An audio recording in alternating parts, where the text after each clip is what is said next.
Subscribe now and press the bell icon. Never miss an update.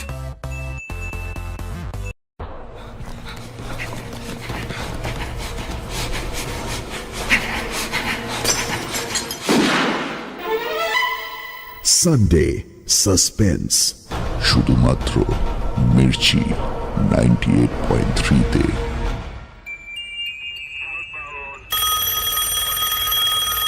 রাত 2:30 নাগাদ শিশির সান্যালের ডেস্কে রাখা ফোনটা বেজে উঠল। শিশিরবাবু ঘুমিয়েই পড়েছিলেন। আচমকা শব্দে ঘুমটা ভেঙে গেল।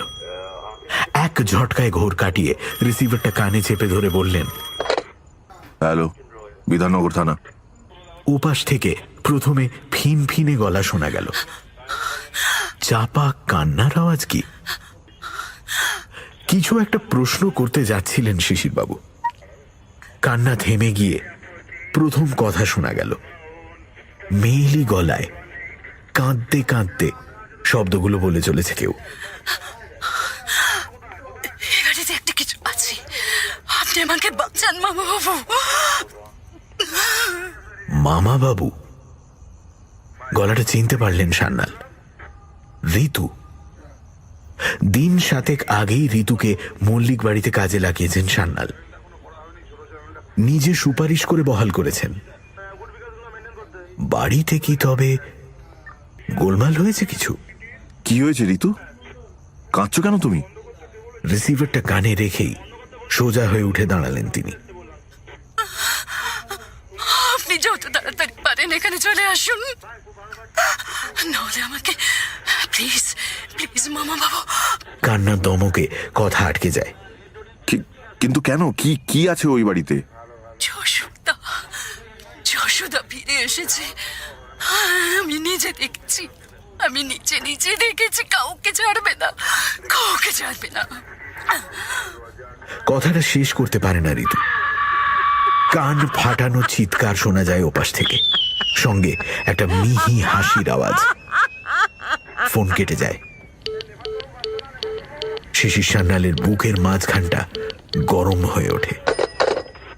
মেয়েটা হয় বিপদে আছে, না হয় কোনো কারণে তার মাথা খারাপ হয়ে গেছে। দ্রুত হাতে কল ব্যাক করেন তিনি। ফোন কেটে যায় বারবার। পাশের টেবিলে হাবিলদার শুকলাল বসেছিল।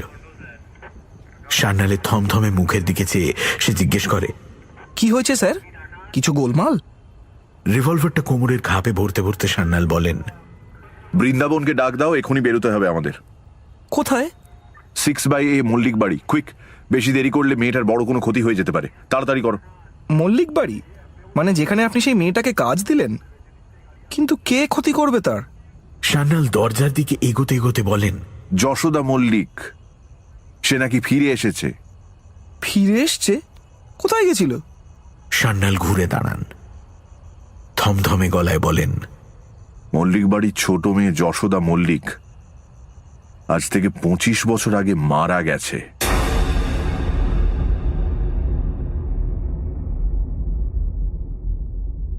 বাংলা সাহিত্যের রোমাঞ্চকর কিছু গল্প দিয়ে সাজানো আমাদের এই বিশেষ নিবেদন সানডে সাসপেন্স। আজ আপনার জন্য শায়ক আমানের লেখা 25 বছর পরে। এই গল্পটি সানডে সাসপেন্স অরিজিনালসের চতুর্থ নিবেদন। শায়ক আমানের জন্ম 1992 সালে কলকাতার তেঘড়িয়ায়। ইঞ্জিনিয়ারিং পাশ করলেও তিনি সাহিত্য চর্চাকেই নিজের পেশা হিসেবে বেছে নেন। মিডনাইট হরার স্টেশন বলে ইউটিউবে একটি চ্যানেল আছে তার, যেখানে তার নিজের লেখা এবং পাঠ করা একাধিক গল্প রয়েছে। শায়ক আমানের প্রথম গল্প রাত 3টের পর প্রকাশিত হয় কিশোর ভারতী ম্যাগাজিনে 2016 সালে। প্রসঙ্গত, রাত 3টের পর এই গল্পটি আমরা সানডে সাসপেন্সে আপনাকে আগে শুনিয়েছি। গল্প পাঠে দীপ ও অয়ন্তিকা, গল্পের সূত্রধার আমি অগ্নি। শুরু হচ্ছে শায়ক আমানের লেখা 25 বছর পরে।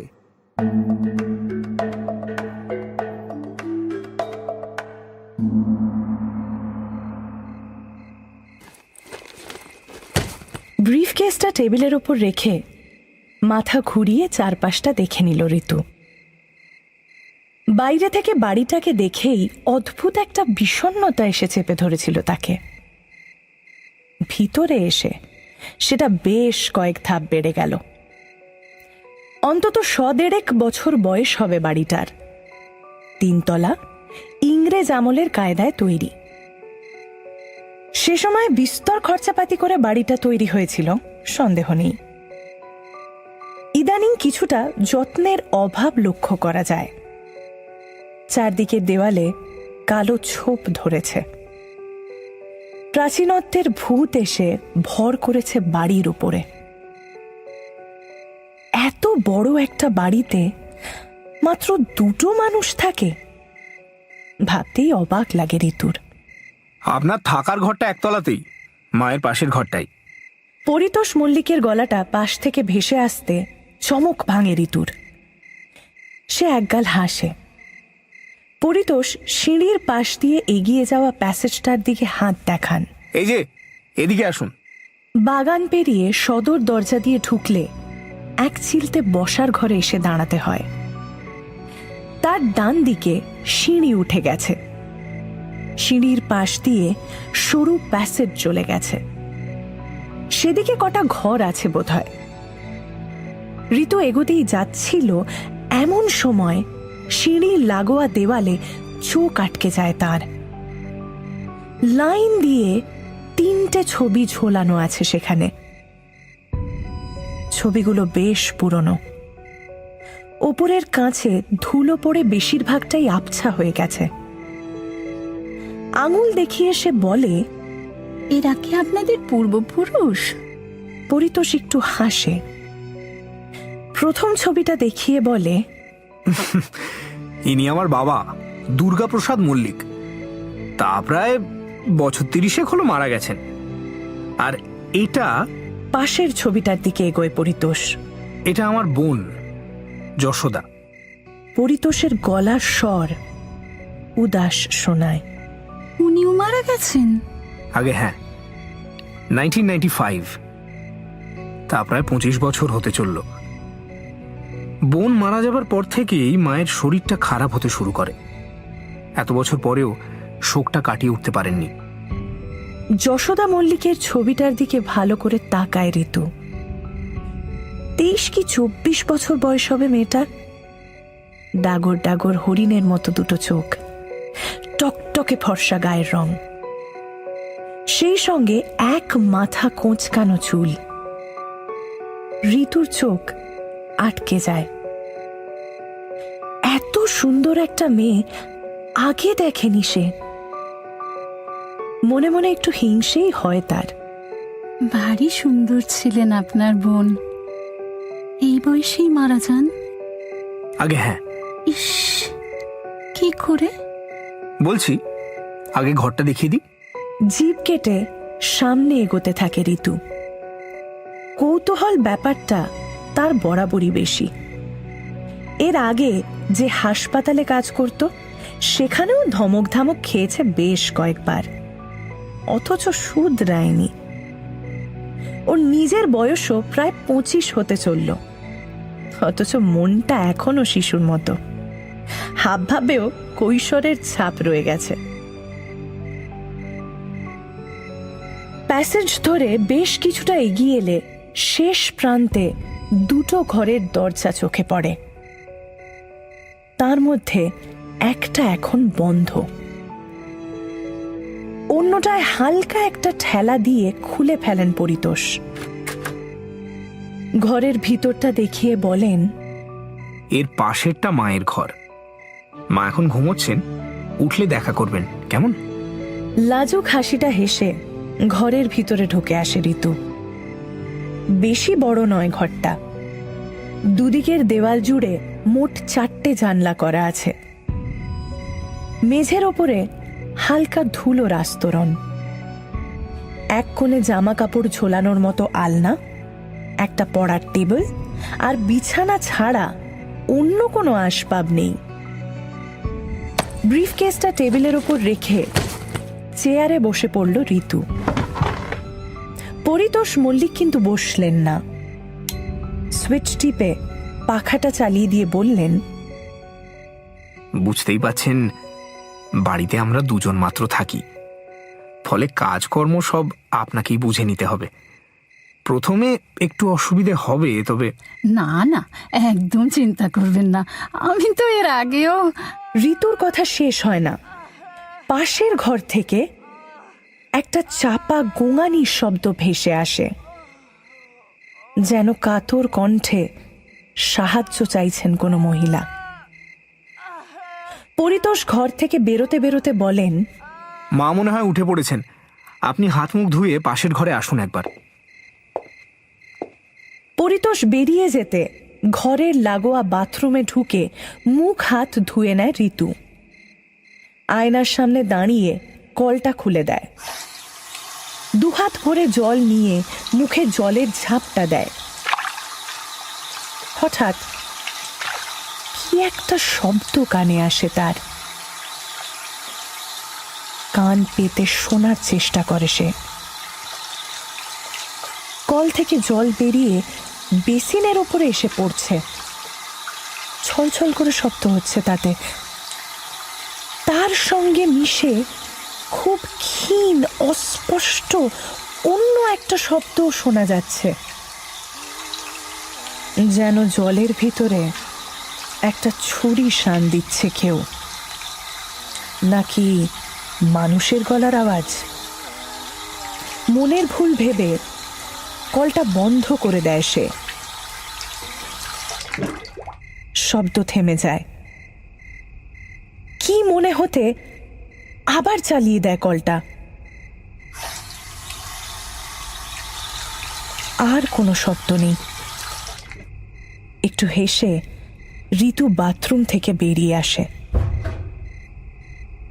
মিসেস মল্লিকের বয়স অন্তত 70-এর আশেপাশে। একবার দেখলেই মনে হয় সশরীরে উঠে প্রায় কোনো কাজই করতে পারেন না মহিলা।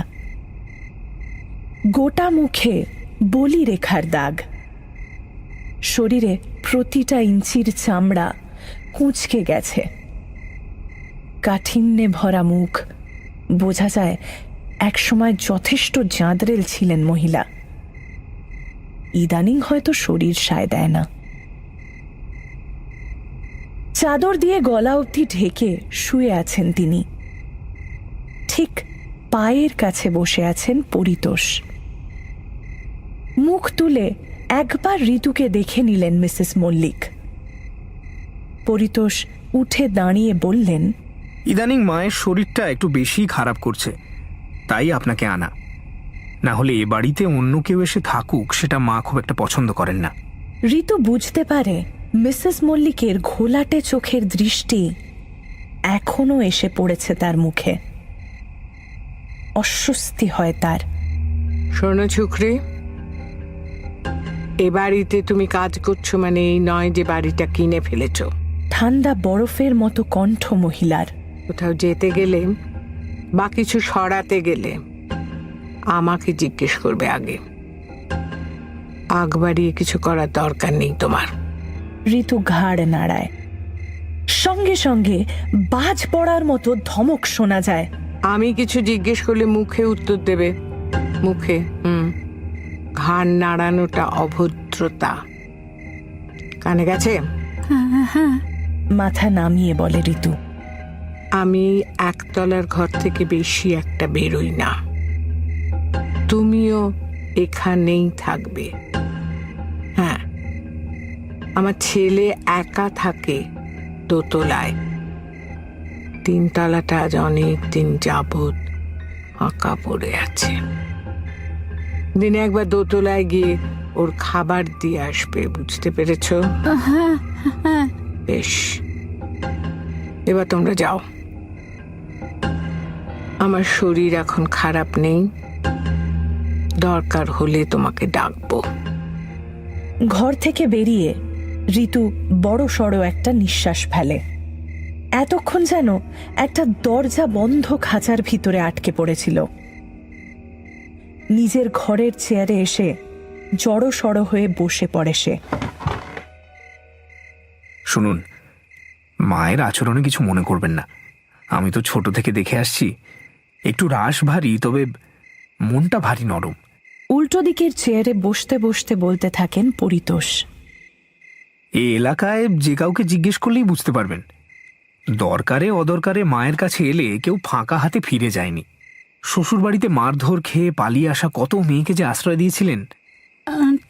তিনতলাটা ফাঁকাই পড়ে আছে, কেউ থাকে না ওখানে। প্রসঙ্গটা পাল্টে ফেলে ঋতু।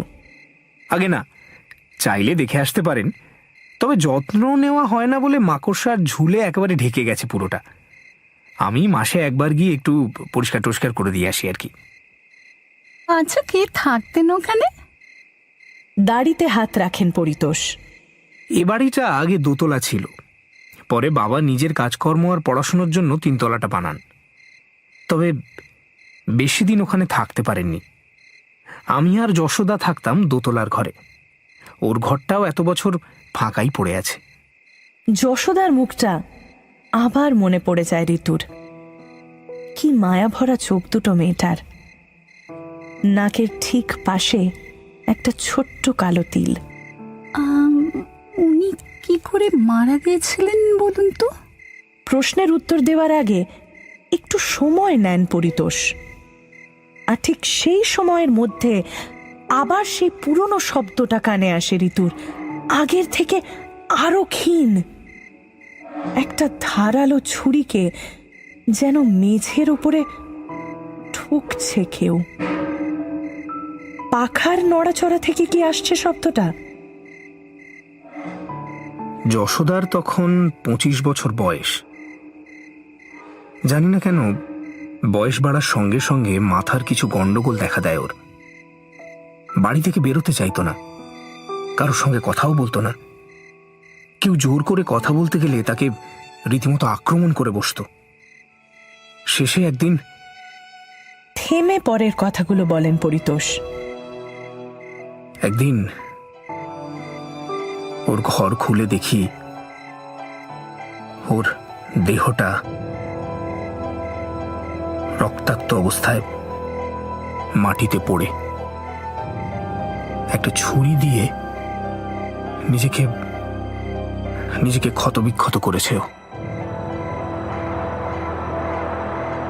একটা ঠান্ডা হাওয়া এসে হঠাৎই কাঁপিয়ে দিয়ে যায় ঋতুকে। একটু আগেই ছুরির আওয়াজ কানে আসছিল, হয়তো মনের ভুলেই। কিন্তু কেন? কোনো রকমে ঢোক গিলে বলল, তা জানি না। তদন্ত একটা হয়েছিল, তবে বিশেষ কিছু জানা যায়নি তাতে। কয়েকটা নিস্তব্ধ মুহূর্ত কেটে যায়। পরিতোষ উঠতে উঠতে বলেন, যাই হোক, আমি এখন আসি, বরঞ্চ আপনি একটু বিশ্রাম করে নিন। তার দিকে মুখ তুলে তাকিয়ে মুখ ফিরিয়ে নিতে যাচ্ছিল ঋতু। আচমকাই কাঁপা কাঁপা গলায় দরজার দিকে তাকিয়ে সে চেঁচিয়ে ওঠে, কে ওখানে? কে? পরিতোষের চোখ দরজার দিকে ঘুরে যায়। চোখ বুলিয়ে নিয়ে বলেন, কই, কেউ নেই তো। কাকে দেখলেন আপনি? একটা ছায়া দরজা থেকে সরে গেল। দুজনেই দরজার কাছে সরে আসে। পাশের ঘরের দরজা আগের মতোই বন্ধ। প্যাসেজ ফাঁকা, কোথাও কেউ নেই। মায়ের ঘরে একবার উঁকি দেয় পরিতোষ। এখনো পাশ ফিরে শুয়ে আছেন। ভুল দেখছেন আপনি। ক্লান্ত আছেন, আজকের মতো আলো নিভিয়ে শুয়ে পড়ুন। পরিতোষ বেরিয়ে যেতে দরজা বন্ধ করে ঘরের আলো নিভিয়ে জানলার কাছে সরে আসে ঋতু। সন্ধে নামতে শুরু করেছে। জানলার ঠিক বাইরে এক ফালি বাগান করা আছে। তার মধ্যে ইতস্তত ছড়ানো ফুল গাছগুলোর ওপরেও সন্ধ্যের অন্ধকার নেমেছে। একটু একটু করে একটা আলো এসে মিশছে সেই নিকষ অন্ধকারে, চাঁদের রূপলি আলো। সেদিকে এক দৃষ্টে তাকিয়ে থাকতে থাকতে ঋতুর মনে হয় এ বাড়িটা ঠিক স্বাভাবিক নয়। কিছু একটা রহস্য লুকিয়ে আছে এর গভীরে। বাড়ির কোনো এক কোণায় এই সন্ধ্যের থেকে বহুগুণ গভীর একটা অন্ধকার জমে আছে, অবরুদ্ধ হয়ে আছে কয়েক দশক ধরে। বুকটা ছমছম করে ওঠে তার।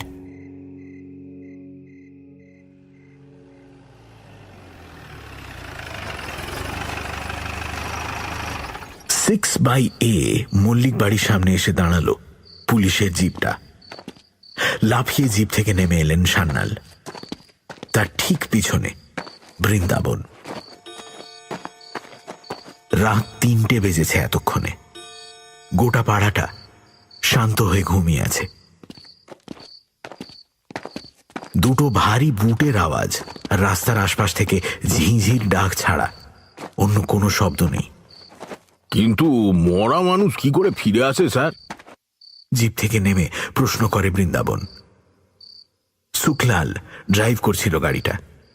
সে বলে, তাও আবার যে 25 বছর আগে মারা গেছে।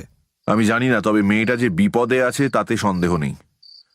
বৃন্দাবন, তুমি ফ্রন্ট ডোরটা চেক করো, বন্ধ থাকলে ভেঙে ঢুকতে হবে। সুখলাল গাড়ি থেকে নেমে যায়। মল্লিক বাড়ির বাইরে গার্ডেন গেটের ওপর টর্চের আলো ফেলে। সান্যাল খেয়াল করেন বাড়ির ভেতর থেকে কোনো শব্দ আসছে না, কোনো আর্ত চিৎকারও নয়। মেয়েটার জন্যে চিন্তা হয় তার। হয়তো ঠিক এই মুহূর্তে কিছু একটা ঘটছে বাড়ির ভেতরে। যশোদা মল্লিক কিভাবে মারা গেছিল স্যার? She স্ট্যাবড herself. কদিন আগেই ওর কেস ফাইলটা ঘাঁটছিলাম। আরো কিছু বলতে যাচ্ছিলেন সান্যাল, প্রসঙ্গটা পাল্টে বললেন, কিছু একটা গোলমাল আছে ফাইলটায়। কি গোলমাল?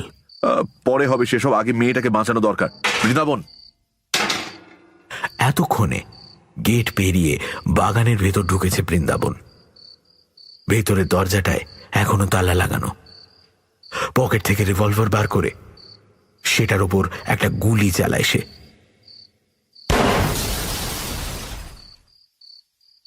দরজাটা ভেঙে ভেতরের রাস্তা দেখা যায়। Let's go inside.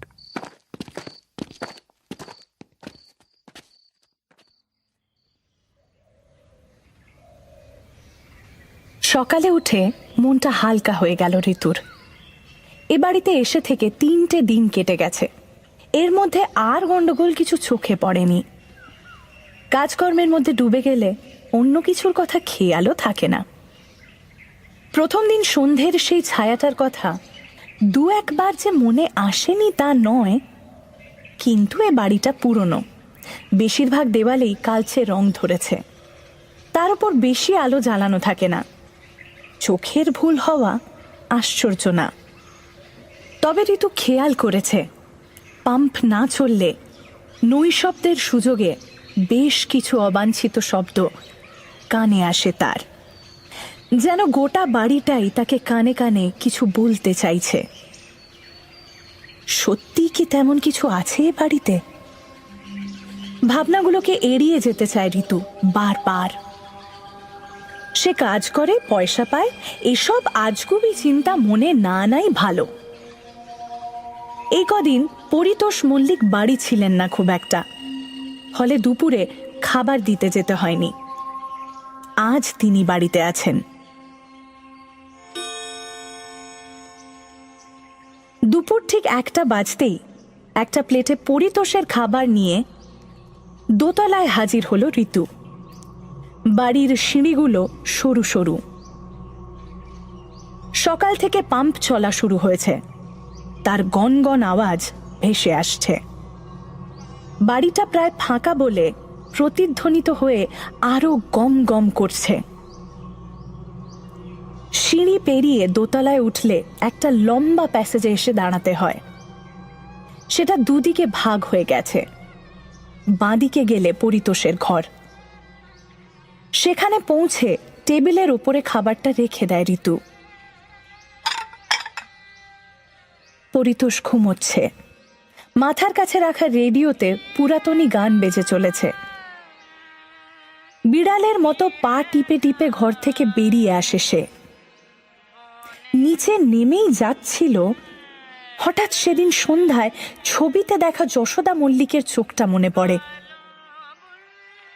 এই তলাতেই তো থাকতো সে। নিশ্চয়ই প্যাসেজের উল্টো দিকের ঘরটা তার ছিল। ঘরটা দেখতে ইচ্ছে করছে একবার।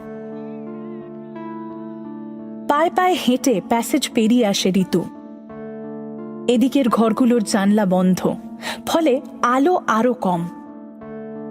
তাছাড়া ধুলো আর মাকড়সার জালের পরিমাণ বেড়ে উঠেছে এদিকটায়। মাথার ওপরে সাদা সিলিংয়ে খয়েরি রঙের ছোপ ধরেছে। বুকটা দুরু দুরু করে। কে জানে কত বছর কেউ থাকেনি এই ঘরগুলোতে। একটা ঘরের সামনে এসে দাঁড়িয়ে পড়ে সে। ঘরের দরজাটা এখন খোলা। সেই খোলা দরজা দিয়ে তাকালে ভিতরের দেওয়ালে একটা ছবি ঝুলতে দেখা যাচ্ছে। এই ছবিতে একগোছা ফুল হাতে দাঁড়িয়ে আছে যশোদা মল্লিক। মাথায় একটা বাঁকানো টুপি, কোকড়ানো চুলের ঢল কপালের বেশিরভাগটাই ঢেকে ফেলেছে। একটা মিহি হাসিও আছে ঠোঁটের পাশে। কালো তিলটার জন্য আরো মিষ্টি লাগছে হাসিটা। এটাই যশোদা মল্লিকের ঘর। ঘরে ঢুকে ছবিটার কাছে এগিয়ে আসে ঋতু। একদিকের জানলা খুলে দেয়। সঙ্গে সঙ্গে এক ঝাঁক রোদের রেখা মেঝের উপর ঝাঁপিয়ে পড়ে। ছবিটা দেওয়াল থেকে খুলে নিয়ে ভালো করে দেখতে থাকে সে। যশোদা মল্লিকের মৃত্যুর পর থেকে হয়তো ছবিটা এভাবেই ঝোলানো আছে। হলদে রঙের ছাপ পড়েছে ছবির ওপর। হাত বুলিয়ে সেটা মুছে দেয় ঋতু। আর ঠিক সেই সময় মনে হয় ঘরের দরজার কাছ থেকে মৃদু পায়ের আওয়াজ আসছে। মুহূর্তে ফিরে তাকায় সে। কেউ নেই, দরজা খালি। ছবি হাতে ছুটে যায় সে দরজার কাছে। না, প্যাসেজটাও আগের মতোই খালি পড়ে আছে। গাটা ছমছম করে ওঠে তার। বাড়িটা ফাঁকা বলেই কি বারবার তার মনের ভুল হচ্ছে? দরজাটা ভিতর থেকে বন্ধ করে দেওয়ালে পিঠ রেখে উত্তেজনায় হাঁপাতে থাকে সে। পাম্পের শব্দ এতক্ষণে বন্ধ হয়ে গেছে। পাশ ফিরে কান রাখে দেওয়ালে। আর সঙ্গে সঙ্গে পুরনো একটা শব্দ আবার কানে আসে। হ্যাঁ, প্রথম দিন সন্ধ্যের সেই ছুরির আওয়াজটা, এবার আগের থেকে আরো জোরে। মনের ভুল নয়, সত্যি কিছু একটার আওয়াজ আসছে দেওয়াল বেয়ে।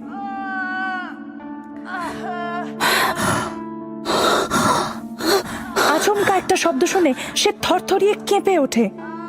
মানুষের গলার আওয়াজ, খুব চাপা, প্রায় বুঝে আসা গলায় অস্পষ্ট কিছু শব্দ উচ্চারণ করে চলেছে কেউ। ঠিক যেন একটা বন্য প্রাণী মানুষের স্বর নকল করার চেষ্টা করছে। ছিটকে দেওয়াল থেকে সরে আসে ঋতু। গায়ের প্রতিটা লোম খাড়া হয়ে উঠেছে তার।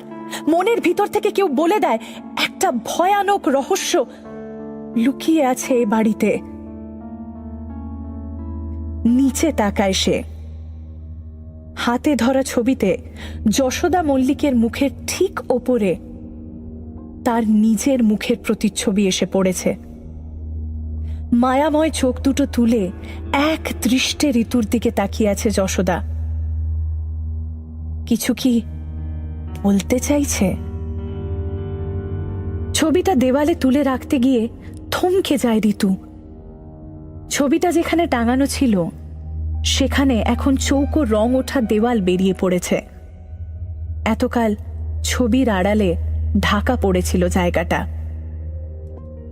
ভালো করে তাকালে বোঝা যায় সেখানে এবড়ো খেবড়ো সিমেন্টের উপরে কয়েকটা ইংরেজি অক্ষর খোদাই করা আছে।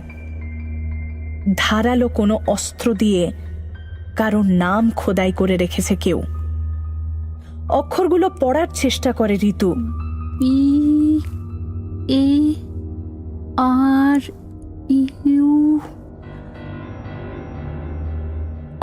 পরের অক্ষরটা এম বা এন দুটোই হতে পারে। ঋতু আন্দাজ করে নেয় বরুণ। বরুণ? কে লিখেছে নামটা? যশোদা?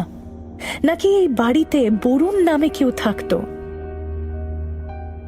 ঋতুর ভুরু দুটো কুঁচকে যায়।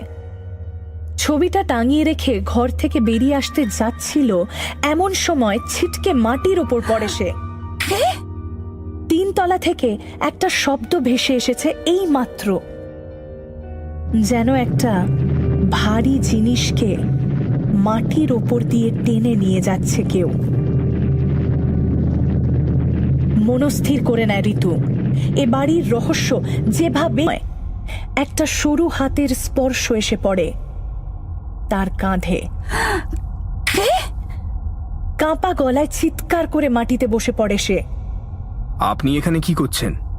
পরিতোষ মল্লিক দাঁড়িয়ে আছেন। ঘুম ভেঙে কোন ফাঁকে ওপরে উঠে এসেছেন তিনি। ঋতু আমতা আমতা করে। আসলে 3 তলাটা দেখতে ইচ্ছে করছিল। দেখতে ইচ্ছে করছিল? এখানে দেখার মতো কি আছে? পরিতোষের ভুরু কুঁচকে যায়। আমার ভুল হয়ে গেছে, আমাকে ক্ষমা করে দিন। কথাটা বলে সিঁড়ির দিকে এগিয়ে যাচ্ছিল ঋতু, হঠাৎ থেমে জিজ্ঞাসা করে, আচ্ছা, এ বাড়িতে বরুণ মল্লিক বলে কেউ ছিল? পরিতোষের মুখের অভিব্যক্তি কয়েক সেকেন্ডের জন্য পাল্টে যায়। একটা চাপা উত্তেজনা মুহূর্তের অসাবধানতায় খোলস ছেড়ে বেরিয়ে পড়ে। পর মুহূর্তে আবার স্বাভাবিক হয়ে যান তিনি। বরুণ? কই না তো। কেন বলুন তো? না, কোথায় একটা লেখা আছে দেখলাম যেন। কোথায়? পরিতোষ একটু এগিয়ে আসে। মনে পড়ছে না ঠিক। আচ্ছা বেশ। দীর্ঘশ্বাস ফেলে পরিতোষ। মা আপনাকে ডাকছিলেন, কিছু দরকার আছে। সিঁড়ি দিয়ে নামতে থাকে ঋতু। বরুণ মল্লিক নামটা উচ্চারণের সঙ্গে সঙ্গে পরিতোষের চোখ মুখ যে বদলে গেছিল সেটা খেয়াল করেছে সে। কিছু একটা রহস্য তো অবশ্যই আছে। ঋতু মনস্থির করে নেয়, যে রহস্যই থাক তার সমাধান সে করবেই। একতলা নেমে মিসেস মল্লিকের ঘরে ঢুকতেই ধমক কানে আসে। দরকারের সময় যদি তোমাকে না পাওয়া যায় তাহলে পয়সা দিয়ে রাখা হয়েছে কেন? অপরাধীর মতো মাথা নিচু করে দাঁড়িয়ে থাকে সে। আমি একটু বাথরুমে যাব, ধরো আমাকে। এগিয়ে গিয়ে মিসেস মল্লিকের একটা হাত কাঁধে তুলে নেয় ঋতু। তারপর একটু একটু করে ঘর থেকে বেরিয়ে তাকে বাথরুম অবধি পৌঁছে দেয়। তিনি ভিতরে ঢুকে যেতে সতর্ক বিড়ালের মতো চারদিকটা দেখে নেয় সে। ধীরে ধীরে ল্যান্ড ফোনের কাছে এগিয়ে এসে রিসিভারটা তুলে কানে লাগায়, একটা নাম্বার ডায়াল করে। ফোনের ওপাশ থেকে শিশির সান্যালের গলা পাওয়া যায়। ঋতু একটু চাপা গলায় বলে, আমি ঋতু বলছি মামা বাবু। ও বলো, সব ঠিকঠাক তো? হ্যাঁ, একটা শুধু প্রশ্ন আছে। এ বাড়িতে বরুণ মল্লিক বলে কেউ ছিলেন কখনো? বরুণ? মিস্টার মল্লিকের নাম সম্ভবত ছিল দুর্গা প্রসাদ। বরুণ বলে কেউ? আচ্ছা দেখছি, দাঁড়াও। ঋতু আরেকবার চারদিকটা দেখে নেয়। বাথরুম থেকে জলের আওয়াজ আসছে। সম্ভবত স্নান করছেন মহিলা। বেরোতে দেরি আছে। না, বরুণ মল্লিক বলে এই অঞ্চলেই কেউ ছিল না কোনোদিন। তবে আমার যতদূর মনে পড়ছে, বরুণ গোস্বামী বলে একজন লয়ার ছিলেন। এই বছর 5 আগে মারা গেলেন। তার সঙ্গে ও বাড়ির যোগাযোগ নেই তো কিছু। কিন্তু তুমি হঠাৎ এসব? না, এমনি। আপনি ভালো আছেন তো? তা আছি। শোনো, কোনো অসুবিধা হলে জানিও। না না, অসুবিধা কিসে। এখন রাখি মামা বাবু। ফোনটা রেখে আবার বাথরুমের কাছে ফিরে আসে ঋতু। এখনো আসছে জল পড়ার শব্দ। একটা চাপা উত্তেজনা তার মাথার ভিতরে স্থায়ী জায়গা করে নিচ্ছে। যশোদা মল্লিক হঠাৎ এমন নৃশংসভাবে আত্মহত্যা করতে গেল কেন? বরুণ বলে লোকটা কে? তার নামটা শুনে পরিতোষ মল্লিক এমন চমকে উঠলেন কেন? আর তার থেকেও বড় কথা, প্রথম দিন সন্ধ্যের সেই ছায়াটার কথা মনে পড়ে গেল ঋতুর। চিন্তাটা মাথা থেকে সরিয়ে মিসেস মল্লিকের ঘরের ভিতরে ঢুকে এলো। বাথরুম থেকে ঘর অবধি একা আসতে পারবেন না তিনি। ঋতুকে ডাক দেবেন, ততক্ষণ ফাঁকা পাওয়া যাবে ঘরটা। ঘরে ঢুকেই চারিদিকটা ভালো করে লক্ষ্য করল সে। ঘর ভর্তি পুরনো জিনিস, একদিকে কিছু বইপত্র, হিসেবের খাতা ডাঁই করে রাখা আছে। দ্রুত সেদিকে সরে এলো ঋতু। উপরের কয়েকটা খাতা ব্যবসা আর হিসেবপত্র সংক্রান্ত, সেগুলো পাশে সরিয়ে রাখল। একেবারে তলার দিকে কালো রঙের একটা ডায়েরিতে চোখ আটকে গেল তার। ডায়েরির স্পাইনে সাল লেখা আছে 2013, অর্থাৎ 6 বছর আগের ডায়েরি। মিসেস মল্লিকের পার্সোনাল ডায়েরি। কি আছে এতে? ঋতু বাইরেটা আরেকবার দেখে নিয়ে ডায়েরিটা আলোর সামনে মেলে ধরল। খুদে অক্ষরে কিছু ঘটনার বিবরণ লেখা আছে কোথাও কোথাও। ঋতু শুনেছে মিসেস মল্লিক নাকি এলাকার মেয়েদের নিয়ে কোনো একটা এনজিও চালাতেন। সেই সংস্থার খুঁটিনাটি তথ্য লেখা আছে পাতায় পাতায়। হতাশ হয়ে ডায়েরিটা বন্ধ করে দিতে যাবে, এমন সময় একটা পাতায় চোখ আটকে যায় তার। কিছু লেখা নেই সেখানে, শুধু একটা পুরনো খবরের কাগজের কাটিং আঠা দিয়ে সাঁটানো আছে। আজ থেকে 5 বছর আগের একটা খবর। খবরটায় চোখ রাখতেই ঋতুর বুকের ভিতর রক্ত থমকে যায়। এই এলাকার এক আইনজীবীর ক্যান্সারে ভুগে মৃত্যুর খবর ছাপা হয়েছে সেখানে। মৃত আইনজীবীর নাম বরুণ গোস্বামী। ডায়েরির ভিতর থেকে আর একটা কাগজ উড়ে এসে ঋতুর পায়ের কাছে পড়ে।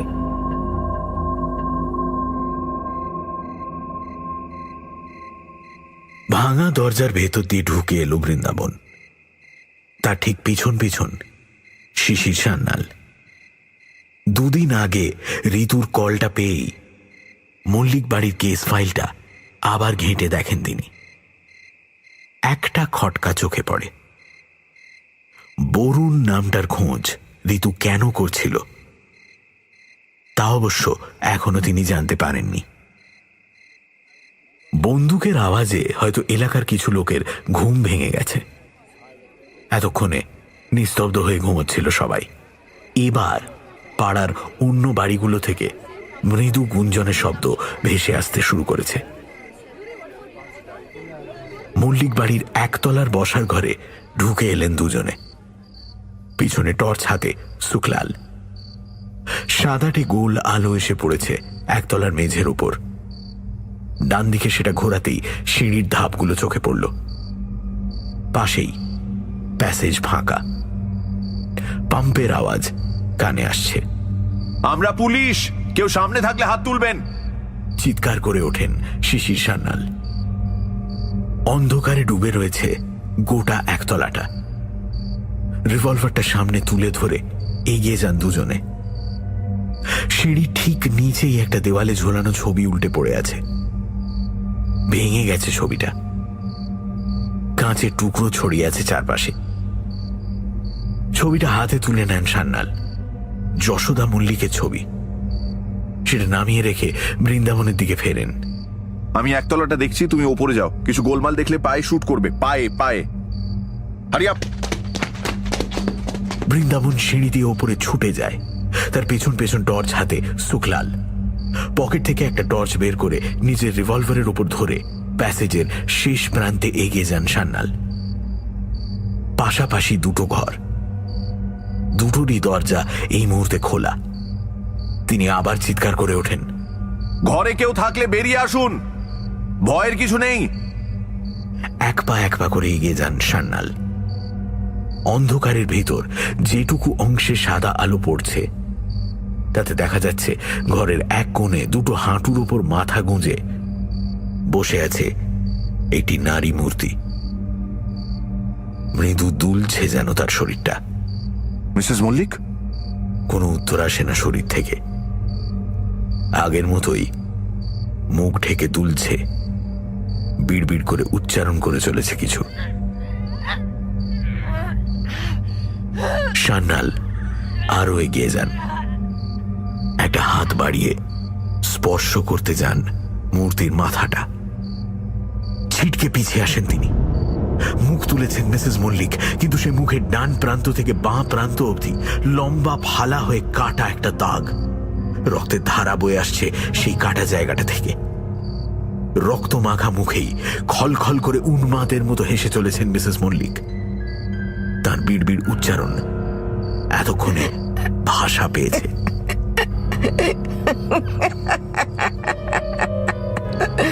বেশ করেছি, বেশ করেছি, যা করেছি বেশ করেছি। অবাধ্য মেয়েদের বরদাস্ত করি না আমি। কেউ শাস্তি দিতে পারবে না আমাকে, কেউ না। বেশ করেছি, বেশ করেছি।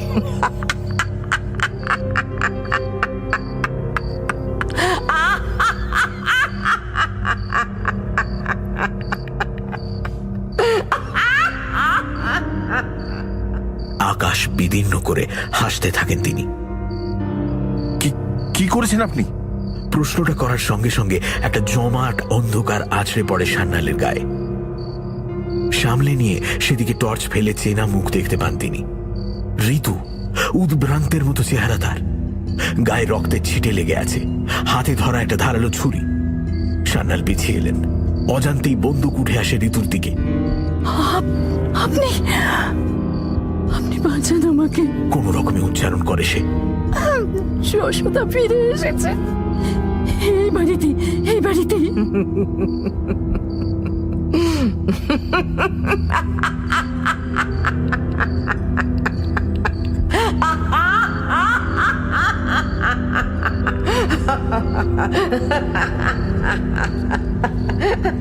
মিসেস মল্লিকের হাসির আওয়াজ আরো বেড়ে ওঠে। ইম্পসিবল! 25 বছর আগে মরে যাওয়া মানুষ ফিরে আসতে পারে না। ইম্পসিবল। তাহলে 3 তলার ঘরে যাকে দেখলাম, আপনি প্লিজ। হাত দিয়ে ওপরের দিকটা দেখায় ঋতু। অব্যক্ত শব্দ মুখে রেখেই তার অবচেতন শরীর মাটির ওপর লুটিয়ে পড়ে।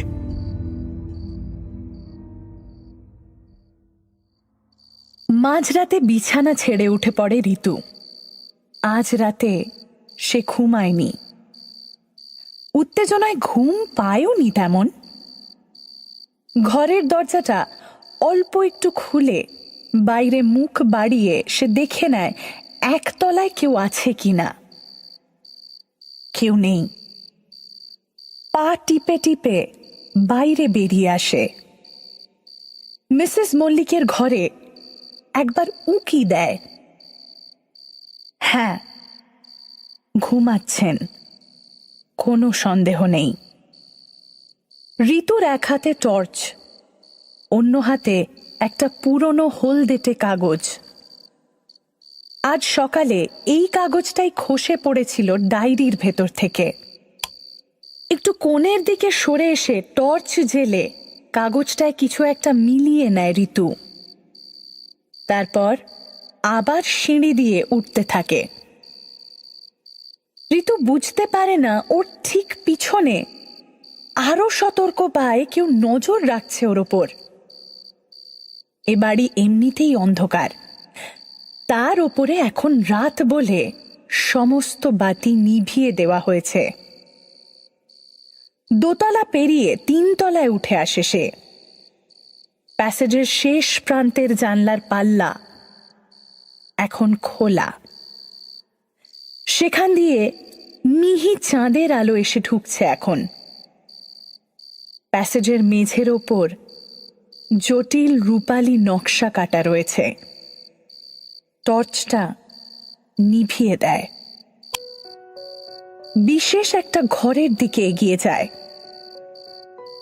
দীর্ঘদিনের অব্যবহারে এ ঘরের দরজার হুড়কোগুলো অকেজো হয়ে গেছে, আর লাগানো যায় না, লাগানোর দরকারও পড়ে না। দরজার পাল্লাগুলো টেনে দিয়ে ঘরের ভিতরে ঢুকে আসে সে।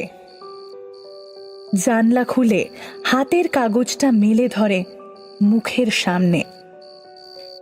চাঁদের আলোয় চোখে পড়ে কাগজের উপর আঁকা নকশাটা। এ বাড়ির ঘরগুলোর নকশা। 3 তলা জুড়ে সবকটা ঘর ছক কেটে দেখানো আছে সেখানে। শুধু 3 তলার একেবারে মাঝামাঝি দুটো ঘরের পিছনে একটা 8 ফুট বাই 8 ফুটের চৌকো অংশ খালি রাখা আছে। পরে কেউ লাল রং দিয়ে ভরে দিয়েছে জায়গাটা। ঋতু হিসেব করে দেখেছে, আজ সকালে যে ঘরে দাঁড়িয়ে 3 তলার শব্দটা সে শুনেছিল, সেটা ওই ফাঁকা অংশটার সোজাসুজি নিচে। অর্থাৎ জায়গাটা কিন্তু ফাঁকা নয়, কিছু একটা আছে ওখানে। উত্তরটা সহজ, একটা লুকোনো ঘর। কিন্তু কি রাখা আছে সেখানে? ঘরের একদিকে এগিয়ে এসে দেওয়ালে একটা টোকা দেয় ঋতু। না, এই জায়গাটা ফাঁপা নয়। পাশে সরে এসে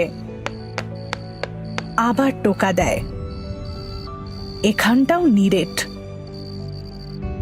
হঠাৎ চোখে পড়ে ঘরের এক কোণে একটা পুরনো জামা কাপড় রাখার আলনা আছে। আলনার নিচের দিকে টর্চ ফেলে ঋতু।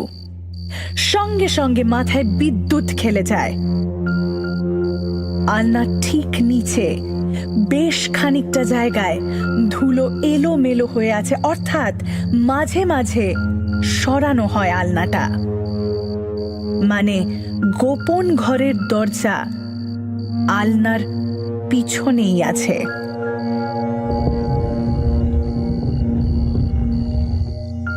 কসরত করে আলনাটা সরিয়ে ফেলে ঋতু। তারপর 3টে আঙুল দিয়ে টোকা দেয় পিছনের দেওয়ালে। দেওয়ালের ওপাশ থেকে ফাঁপা আওয়াজ আসছে। এখানে দেওয়ালটা সিমেন্টের নয়, কাঠের। রং করে সিমেন্টের মতো করে রাখা হয়েছে। সিঁড়ির কাছ থেকে শব্দ আসছে একটা। কেউ ওপরে উঠে আসছে। ঋতু ঘাবড়ায় না। চাকরি গেলে যাক, তার আগে এই মল্লিক বাড়ির রহস্যের সমাধান সে করবেই। জোরে জোরে নিঃশ্বাস নিতে থাকে ঋতু। দুটো হাত কাঠের দেওয়ালের ওপর রেখে সজোরে দুদিকে টানতে থাকে সে।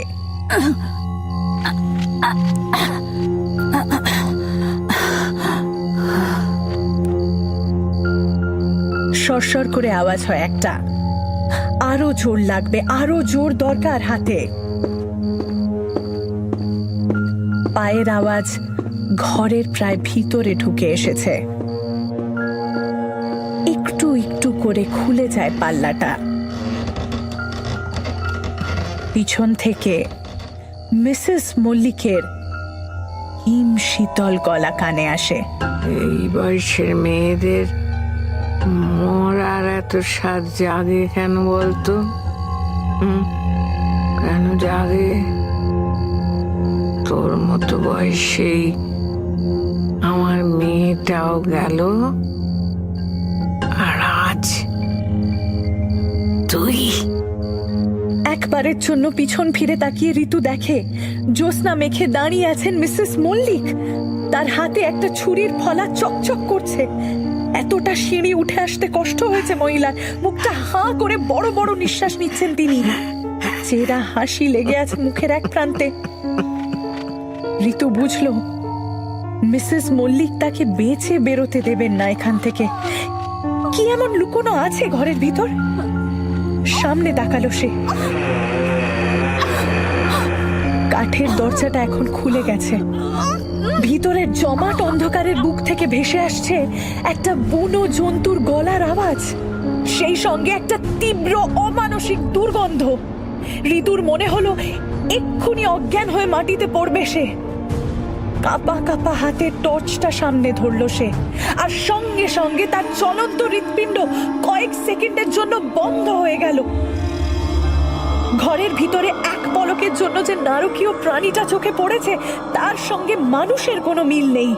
ঠিক যেন মানুষের কিছু ভাঙা হাড়কে চামড়ার মধ্যে জড়িয়ে তাতে চোখ মুখ এঁকে দিয়েছে কেউ। সেই জড়ানো থলেতে স্পন্দন আছে। দুটো হাত সামনে তুলে ধরে আলো থেকে চোখ আড়াল করতে চাইছে সে। মুখগহ্বর থেকে বেরিয়ে আসছে অবর্ণনীয় গোঙানির শব্দ। আর্ত চিৎকার করে পিছিয়ে আসে ঋতু। সঙ্গে সঙ্গে মিসেস মল্লিকের ছুরি তার গলা ছুঁয়ে চলে যায়। কোণঠাসা বিড়ালের মতো অমানসিক শক্তি এসে ভর করে ঋতুর গায়ে। সে ঝাঁপিয়ে পড়ে মিসেস মল্লিকের ওপর, ছুরিটা কেড়ে নিয়ে চালিয়ে দেয় মহিলার মুখ লক্ষ্য করে। কাতর চিৎকার করে ওঠেন মিসেস মল্লিক। রক্তে ভরে ওঠে ঋতুর হাত। তারপর কোনো দিকে না তাকিয়ে ছুটতে থাকে একতলার দিকে। একতলায় পৌঁছে ছুরিটা এক হাতে ধরেই ফোনের রিসিভারটা তুলে নেয় সে। পুলিশের নম্বর ডায়াল করতে থাকে।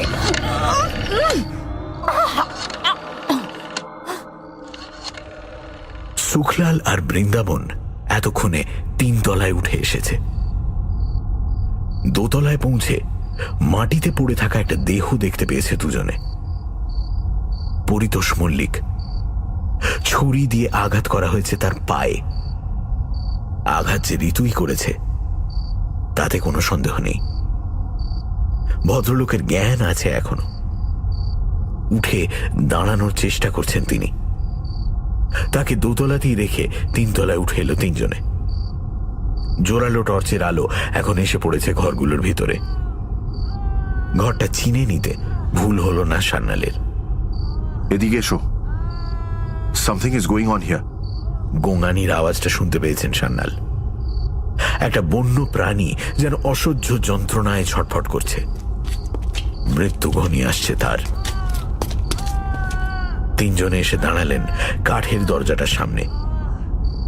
সুখলাল পকেট থেকে রুমাল বের করে নাকে চেপে ধরল। পেটের ভেতরটা গুলিয়ে উঠেছে গন্ধে। টর্চের আলো এখন গিয়ে পড়েছে দরজার ভেতরে। একটি ছোট 8 ফুট বাই 8 ফুটের ঘর আলোকিত হয়ে উঠেছে তাতে। ঘরের ভেতর ছড়িয়ে আছে কিছু যন্ত্রপাতি, মলমূত্র আর অভুক্ত খাবারের টুকরো। সেই খাবারের টুকরো খুঁটে খুঁটে খাচ্ছে একটা মানুষের মতো দেখতে উলঙ্গ প্রাণী।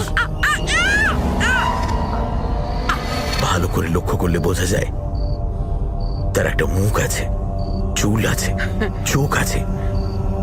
ঠিক যেন একটা ভেঙে যাওয়া কঙ্কালের গায়ে মানুষের গা থেকে খুলে আনা চামড়া জড়িয়ে দেওয়া হয়েছে। চোখে আলো পড়তে তীব্র বিরক্তি প্রকাশ করে ঘরের এক কোণে সরে যায় প্রাণীটা। মাটির ওপর উল্টে শুয়ে আলো আড়াল করে। What the hell is this? সান্যালের মুখ থেকে অজান্তেই বেরিয়ে আসে শব্দগুলো। আমার বোন যশোদা মল্লিক। ওদের পিছনে এসে দাঁড়িয়েছেন পরিতোষ মল্লিক। একটা হাত দিয়ে হাঁটু থেকে ঝরে পড়া রক্ত চাপা দেওয়ার চেষ্টা করছেন কোনো মতে। এক সময় ডাক সাইটে সুন্দরী ছিল, বিশ্বাস করুন। কিন্তু এটা তো... সান্যাল প্রায় আর্তনাদ করে ওঠেন। হ্যাঁ, মানুষ বলে মনে হচ্ছে না, তাই তো? সান্যাল আবার টর্চ ফেলেন প্রাণীটার গায়ে। একটু আগেই সিঁড়ির কাছে যশোদা মল্লিকের ছবিটা দেখেছেন তিনি। এ অসম্ভব। দেওয়ালের একদিকে হেলান দিয়ে বসে পড়েন পরিতোষ মল্লিক।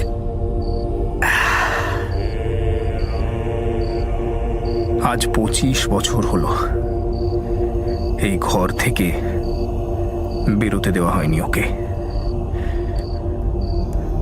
গোটা পৃথিবীর কাছে আমার বোন মৃত। 2-3 দিনে একবার জল আর খাবার দেওয়া হয়।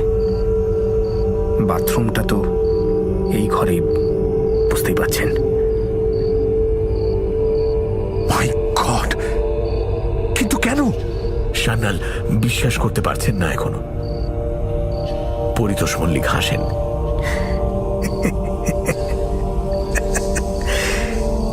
কেন? কেন? 25 বছর বয়সে বরুণ গোস্বামী নামে এক লয়ারের প্রেমে পড়ে আমার বোন। তাকে বিয়ে করতে চায়। লোকটার পয়সা কড়ি তেমন ছিল না, ফলে আমার মায়েরও মত ছিল না এই বিয়েতে। বোনও জেদ ধরে বসে। অগত্যা মা ওকে ঘরে বন্দি করে দেয়, খাওয়া দাওয়া বন্ধ করে দেয়। কিন্তু যশোদা কিছুতেই ভাঙতে চায় না। দুপক্ষের এই জেদের মাঝে 25টা বছর কেটে গেছে। আমার বোনটা মানুষ থেকে কিসে পরিণত হয়েছে সেটা তো দেখতেই পাচ্ছেন। কয়েক সেকেন্ডে থমথমে নিস্তব্ধতা এসে গ্রাস করে ঘরটাকে। শুধু খোলা কাঠের পাল্লার ভেতর থেকে বিভৎস কুৎসিত প্রাণীটার মুখ থেকে বেরিয়ে আসে অস্ফুট শব্দ। হাঁটু মুড়ে মাটিতে বসে পড়েন সান্যাল। আপনি যা বলছেন সেটা বিশ্বাস করা অসম্ভব। কেবল এই কারণে 25 বছর নিজের মেয়েকে এভাবে। আমার মাঝে মাঝে খারাপ লাগতো জানেন। ভাবতাম মানুষটাকে এভাবে অত্যাচার করার থেকে একেবারে মেরেই ফেলি, কিন্তু নিজে হাতে বিষ খাওয়াতে পারিনি কোনোদিন।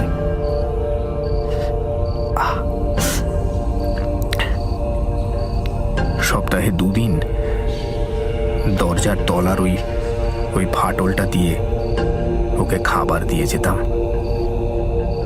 ভাবতাম একদিন এসে দেখব খাবার পড়ে আছে, নিশ্চিত হব মরে গেছে। কিন্তু ও মরেনি। ও যে কেন এতদিন বেঁচে আছে। চোখ ঝাপসা হয়ে আসে মল্লিকের। আপনি কোনোদিন বলেননি কাউকে? চোখ মুছে মাথা নাড়ান পরিতোষ। আগে না, আমি আমার মায়ের অবাধ্য হইনি কোনোদিন। যশোদা যে আত্মহত্যা করেছে সেই গুজবটা আমার মাই ছড়িয়ে দেন এলাকায়। বিভৎস রক্তারক্তির কথা শুনে কেউ আর বডি দেখতে আসেনি। তাছাড়া এই এলাকায় মায়ের একটা আলাদা সম্মান ছিল। পুলিশকেও মা নিজেই ম্যানেজ করেন। সান্যাল মাথা নাড়ান। পুলিশ ফাইলসেও যশোদা মল্লিকের ঘটনার তেমন ভিভিড কোনো বর্ণনা নেই। যেন এই মৃত্যুটা গোটা পুলিশ ডিপার্টমেন্ট স্রেফ এড়িয়ে যেতে চেয়েছে। সেটা দেখি সন্দেহ হয় আমার। কয়েক বছর হলো মাকে বলেছি যে মা, এবার ওকে মুক্তি দাও তুমি। আর তো মরতে কিছু বাকি নেই ওর। কিন্তু আমার মা রাজি হননি। ওকে কষ্ট দিয়ে কেন জানি না মনে মনে একটা তৃপ্তি পেত মা। মায়ের দেখাশোনার জন্যই সারাদিনের একটা লোক রাখি আমি। মা দরজার আড়ালে দাঁড়িয়ে দাঁড়িয়ে শুনতো যে আমি যশোদার কথা তাকে বলেছি কিনা। দুহাতে মাথার চুল খামচে ধরেন শিশির সান্যাল। গোটা ব্যাপারটা এখনো অবিশ্বাস্য মনে হচ্ছে তার। ঘরের ভেতর থেকে সেই প্রাণীটার গোঙানির শব্দ ভেসে আসছে এখনো। বুকের ভেতর উত্তেজনাটা প্রতি মুহূর্তে ছলকে উঠছে সেই শব্দে। মানুষ এতটা নৃশংস হতে পারে সে ধারণা আগে ছিল না তার। পায়ের আওয়াজ শুনে দরজার দিকে মুখ ফেরায় সবাই। ঋতু উঠে এসে পড়েছে সিঁড়ি বেয়ে। তার এক হাতে ধরা একটা কাঁচ ভাঙা ছবি, সেটা নিয়ে সে এগিয়ে যায় কাঠের দরজার খোলা পাল্লাটার দিকে। টর্চের আলো ভিতরে এসে পড়লে দেখা যায় কুৎসিত উলঙ্গ সেই প্রাণীটা সরু সরু হাতে মনের খেয়ালে একটা ধাতব পাতকে ঘষছে মাটির উপর। কখনো ঘষা থামিয়ে পাতটা কামড়ানোর চেষ্টা করছে। দাঁতগুলো প্রায় অবশিষ্ট নেই বললেই চলে। এত বছরে শক্ত কিছু কামড়াতে গিয়ে ভেঙে গিয়েছে হয়তো। তার সামনে এগিয়ে গিয়ে নোংরা মেঝেতেই বসে পড়ে ঋতু। অবাক চোখে তাকিয়ে থাকে হাড় উঁচু হয়ে থাকা ক্ষতবিক্ষত মুখটার দিকে। ফোঁস করে নিঃশ্বাস ফেলছে মানুষটা। 25 বছর আগের ডাকসাইটে সুন্দরী যশোদা মল্লিকের ছবি তার সামনে তুলে ধরে ঋতু। মায়াময় হরিণের মতো দুটো চোখ, নিটোল মখমলের মতো চামড়া, আর ঠোঁটের পাশে তিল। হলদে হয়ে যাওয়া ছবিতেও ঝরে পড়ছে তার অপরূপ লাবণ্য। অবোধ বানরের মতো ছবিটা হাতে নেয় প্রাণীটা। কয়েক সেকেন্ড তাকিয়ে থাকে ছবির মানুষটার দিকে।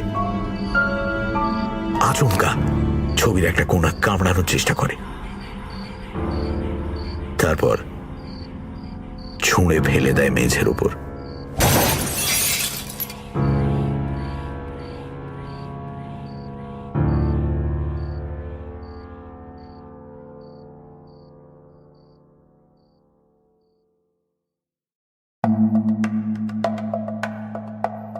সানডে সাসপেন্সে আজ শুনছিলেন সানডে সাসপেন্স অরিজিনালসের চতুর্থ গল্প শায়ক আমানের লেখা 25 বছর পরে। গল্প পাঠে দীপ ও অয়ন্তিকা, শিশির সান্যাল মীর, ঋতু সুলগ্না সেন, বৃন্দাবন দীপ, শুক্লাল অত্রি, পরিতোষ মল্লিক সোমক, মিসেস মল্লিক উর্মিমালা বসু। গল্পের সূত্রধার আমি অগ্নি। ধ্বনি পরিকল্পনা ও স্পেশাল এফেক্টসে শুভদীপ। পর্ব পরিচালনায় দীপ ও Godhuli. Poster design asterisk. Social media publicity design Altamas ও অত্রি। মির্চির তরফ থেকে আন্তরিক ধন্যবাদ সুলগ্না সেনকে এই বিশেষ উদ্যোগে আমাদের পাশে থাকার জন্য। শেষ হল শায়ক আমানের লেখা 25 বছর পরে।